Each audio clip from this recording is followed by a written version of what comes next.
Hello friends, मैं question number 5 और 6 solve करके दिखाऊंगी। तो यहाँ पे दिया गया है कि determine if the following ratios are in proportion.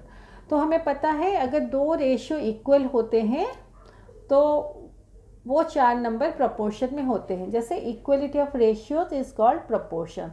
और कैसे होता है, जब first term is to second term का ratio equal to third term to fourth term का रेशियो, तब वो चार नंबर प्रपोर्शन में होते हैं। तो यहाँ पे मैं आपको दो मेथड सिखाऊंगी। एक क्विक मेथड है और एक मेथड जो हम लोग कॉपी में लिख सकते हैं। तो इस केस में क्विक मेथड से देखेंगे ताकि आपको आइडिया हो सके कि कौन से नंबर्स, कौन से रेशियोज प्रपोर्शन में है और कौन से रेशियोज प्रपोर्शन में नहीं है। और जब प्रोसेस से हम लोग करेंगे वो भी मैं कॉपी में दिखाऊंगी। तो क्विक मेथड हम लोग देखते हैं। तो यहाँ first is to second term का रेशियो ये है, और यहाँ पे देखिए ये फर्स्ट टर्म, ये सेकेंड टर्म, ये थर्ड टर्म, ये fourth term. Similarly every case में ये फर्स्ट टर्म, ये सेकेंड टर्म, ये थर्ड टर्म, ये फोर्थ टर्म। यहाँ पर first term, second term, third term, fourth term. यहाँ पर first term, second term, third term, fourth term. अभी हम लोग क्विक मेथड से देखेंगे कि कहाँ पे जो रेशियोज है प्रपोर्शन में है या नहीं। अभी first is to second term का रेशियो फाइंड आउट करेंगे। तो ये 48/6 है। तो कैंसलेशंस करेंगे, 6 1 जा 6, 6 8 जा 48। तो ये 8 इज टू 1 होता है। नेक्स्ट है 25/200। तो 25 1 जा 25, 25 8 जा 200, तो 1 इज टू 8 है। तो इस केस में ये जो दो रेशियोज हैं या ये जो चार नंबर हैं ये प्रपोर्शन में नहीं है। सेकेंड केस देखेंगे 8/21। मैं इसको प्रोसेस से नहीं कर रही हूँ, बस डिवाइड करके आप लोगों को रेशियो दिखा रही हूँ ताकि आपको आइडिया हो सके कि कौन से नंबर्स प्रपोर्शन में है। तो 8/21 जो है इसको हम लोग कुछ कैंसलेशन नहीं कर सकते या लोएस्ट टर्म में कन्वर्ट नहीं कर सकते, तो ये 8/21 ही रहेगा। तो 1 इज टू 2 या first term is to second term का रेशियो हमारा 8 इज टू 21 है। अभी 24/63 करेंगे। तो 3 से करेंगे, 3 से कैंसिल करेंगे, 3 8 जा 24 और 3 21 जा 63। तो 8 इज टू 21 है। तो इस केस में देखिए दोनों रेशियोज इक्वल हैं। तो इस केस में ये चार नंबर प्रपोर्शन में है। अभी देखिए 63 को 3 से कैंसिल करने से कैसे 21 आता है। 63 डिवाइडेड बाई 3, 3 2 जा 6, माइनस करेंगे 0, ये 3 नीचे आएगा, 3 1 जा 3, माइनस करेंगे 0, तो ये 21 आता है। अभी सी केस को देखेंगे। सी केस में हमारा first term is to second term का रेशियो 45/60 है। अभी कैंसलेशंस करेंगे हम लोग। तो हम लोग 15 से डायरेक्ट कैंसिल कर सकते हैं। 15 3 जा 45, 15 4 जा 60, तो 3/4 इक्वल टू 3 इज टू 4। ये ओनली आप मेंटली इसको कीजिए रफ में। नेक्स्ट है हमारा 48/64। इसको हम लोग 16 से कैंसिल कर सकते हैं। 16 3 जा 48, 16 4 जा 64, तो 3 इज टू 4 है। तो इस केस में ये चार नंबर प्रपोर्शन में है। अभी डी करेंगे हम लोग। तो 5.2/3.9 है इक्वल टू, तो ये देखिए यहाँ पे एक चीज़ देखिए, 5.2 डिवाइडेड बाय 3.9 इक्वल टू, ये 5.2 मतलब 52/10 divided by 39/10 equal to 52/10 into 10/39 equal to 10 10 cancel हो जाएगा और 13 से कैंसिल होगा 39 और 52, 13 3 जा 39, 13 4 जा 52, तो ये 4/3 होता है। तो इसका रेशियो हमारा 4 5:3। आप लोग एक चीज़ का ध्यान रखिए, अगर यहाँ पे जैसे देखिए 5.2/3.9 जैसे है, अगर न्यूमरेटर और डेनोमिनेटर में पॉइंट के बाद सेम नंबर ऑफ डिजिट्स होते हैं, जैसे इस केस में न्यूमरेटर और डेनोमिनेटर में पॉइंट के बाद एक डिजिट है, पॉइंट के बाद एक डिजिट है, आप उसको 52/39 डायरेक्टली लिख सकते हैं। अगर 5.29/3.26 है, ये बस मैं ऐसा एक एग्जाम्पल समझा रही हूँ, तो आप इसको 529/326 डायरेक्टली लिख सकते हैं without doing all this process.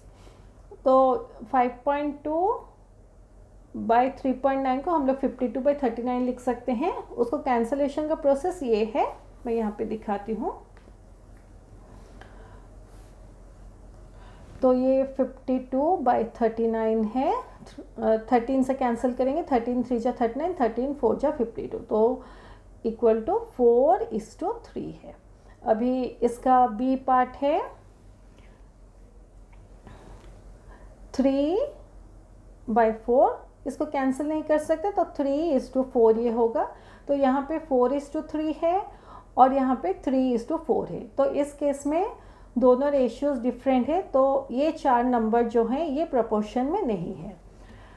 अभी ये देखिए 13 3 जा कैसे 39 होता है, 3 3 जा 9, 3 1 जा 3, और 13 4 जा कैसे 52 होता है, 13 × 4, 4 3 जा 12, 2 रख के 1, 4 1 जा 4 + 1 5। इसको मैं डिवाइड करके भी दिखा सकती थी, बट मुझे लगा कि 13 × 3 और 13 × 4 दिखाने से आप लोगों को समझने में इजी रहेगा। तो इस केस में ये हमारा क्विक मेथड है। तो ए और डी हमारे प्रोपोर्शन में नहीं है और बी और सी प्रोपोर्शन में है। अभी हम लोग देखेंगे इसको कैसे हम लोग कॉपी में लिखेंगे। तो ये हमारा क्वेश्चन है। तो अगर ये चार नंबर प्रोपोर्शन में होंगे तो ऐसे हम लोग लिखेंगे उसको 48:6 as 25:200। अभी प्रोडक्ट ऑफ एक्सट्रीम्स हमारा 48 × 200 है और प्रोडक्ट ऑफ मीन्स हमारा 6 × 25 है। अभी प्रोडक्ट हम लोग निकालेंगे, तो 48 × 2 करेंगे पहले, 2 8 जा 16, 6 रख के 1, 2 4 जा 8 + 1 9, तो ये 9620 के बाद लगेगा, तो ये 9600 होगा। और 25 × 6 हमारा 150 होता है। ये देखिए 25 × 6, 6 5 जा 30, 0 रख के 3, 6 2 12 + 3 15, तो 150 होता है। तो इस केस में product of extremes is not equal to product of mean, therefore the given ratios are not in proportion. ऐसे लिखेंगे। पहले क्विक मेथड से फाइंड आउट कर लीजिए कि कौन कौन से नंबर प्रोपोर्शन में हैं या नहीं, फिर कॉपी में इस प्रोसेस से आप लोग लिखिए। अभी बी क्वेश्चन है, तो इस केस में if the given ratios are in proportion then 8:21 as 24:63 होगा। तो अभी प्रोडक्ट ऑफ एक्सट्रीम्स हमारा 8 × 63 है और प्रोडक्ट ऑफ मीन्स हमारा 21 × 24 है। अभी प्रोडक्ट हम लोग फाइंड करेंगे। तो जैसे हम लोग क्विक मेथड से फाइंड किए थे, तो इस केस में ये चार नंबर प्रोपोर्शन में है as per the quick method. तो अभी प्रोडक्ट ऑफ एक्सट्रीम्स करेंगे 63 × 8, तो 8 3 जा 24, 4 रख के 2, 8 6 जा 48 + 2 50, तो इसका आंसर है 504। अभी प्रोडक्ट ऑफ मीन्स हमारा है 21 × 24, 4 1 जा 4, 4 2 जा 8, 2 1 जा 2, 2 2 जा 4, 4 8 + 2 10, 0 रख के 1, 4 + 1 5। तो इस केस में product of extremes equal to product of means, तो the given ratios are in proportion. ऐसे लिखेंगे इसको। नेक्स्ट है ये, तो पहले लिखेंगे if the given ratios are in proportion then 45:60 as 48 is to 64। अभी प्रोडक्ट ऑफ एक्सट्रीम्स फाइंड करेंगे, 45 इंटू 64 और प्रोडक्ट ऑफ मीन्स हमारा 60 इंटू 48 होगा। अभी मल्टीप्लिकेशन करेंगे हम लोग, तो ऐसे मल्टीप्लाई करेंगे, 4 5 जा 20, 0 रख के 2, 4 4 जा 16 प्लस 2 18, 6 5 जा 30, 0 रख के 3, 4 6 जा 24 प्लस 3 27। ऐड करेंगे 0, 8 प्लस 0 8, 1 प्लस 7 8 2, तो ये 2880 होता है। अभी 60 इंटू 48 करेंगे हम लोग, तो हम लोग 48 इंटू 6 कर सकते हैं और जो भी आंसर आएगा उसमें एक 0 ऐड कर लेंगे, तो 6 8 जा 48, 8 रख के 4, 6 4 जा 24 प्लस 4 28, तो 288 होता है, उसमें एक 0 ऐड कर लेंगे, तो ये 2880 होता है। तो इस केस में product of extremes equal to product of mean, therefore the given ratios are in proportion, ऐसे लिखेंगे। तो ये डी क्वेश्चन है, if the given ratios are in proportion then 5.2 is to 3.9 as 3 is to 4। तो product of extremes हमारा 5.2 into 4 है और product of means हमारा 3.9 इंटू 3 है। तो पहले हम लोग 52 इंटू 4 करेंगे, 4 2 जा 8, 5 4 जा 20, 4 5 जा 20, तो ये 208 होता है। पॉइंट के बाद एक नंबर है, हम लोग बैक से काउंट करेंगे 1, फिर डॉट लगाएंगे, तो ये 20.8 होगा। अभी 3.9 इंटू 3 करेंगे तो 39 इंटू 3 करेंगे, 3 9 जा 27, 7 रख के 2, 3 3 जा 9 प्लस 2 11, तो ये 117 होता है। 39 इंटू 3 117 होता है। यहाँ पॉइंट के बाद एक डिजिट है, हम लोग बैक से काउंट करेंगे 1 डॉट, तो ये 11.7 होता है। तो अभी इस केस में product of extremes is not equal to product of means, therefore the given ratios are not in proportion. हम लोग ऑलरेडी क्विक मेथड से ये फाइंड आउट कर चुके थे। अभी क्वेश्चन नंबर 6 करेंगे, equality of two ratios is called proportion. ये फिल इन द ब्लैंक्स वाले क्वेश्चंस हैं। A proportion has 4 terms.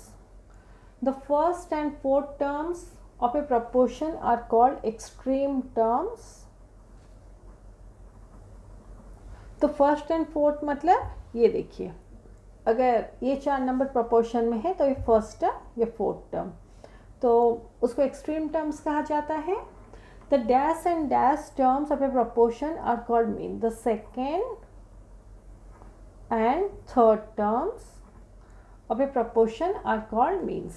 इस केस में देखिए सेकेंड और थर्ड टर्म को मीन्स कहा जाता है।